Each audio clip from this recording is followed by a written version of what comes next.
युद्ध चालू आहे, ह्यावेळी तर गोल्ड वाढायला हवं ना, पण ते उलट खाली येत आहे, असं का?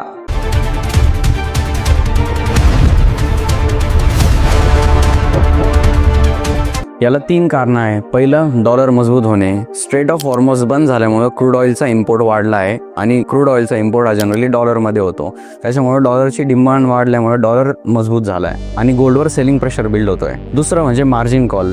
अचानक जर मार्केट कधी पडले तर ब्रोकर आपल्याला कॉल करतो आणि म्हणतो लवकर फंड्स ॲड करा किंवा तुमची पोझिशन क्लोज केली जाईल, आणि अशा केसमध्ये जनरली सोनं पहिलं विकलं जातं. याचाही फरक पडला.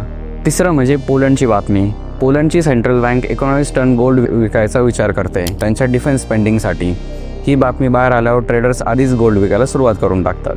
थोडक्यात तर काय, डॉलर मजबूत होतोय, मार्जिन कॉल आणि पोलंडची न्यूज यामुळे गोल्डवर भयानक सेलिंग प्रेशर आहे आणि ते खाली जात आहे. पण एक लक्षात ठेवा, युद्ध जर असेच कंटिन्यू राहिले तर गोल्डच एक सेफ हेवन ॲसेट आहे आणि त्यावेळेस गोल्डची डिमांड परत वाढणार.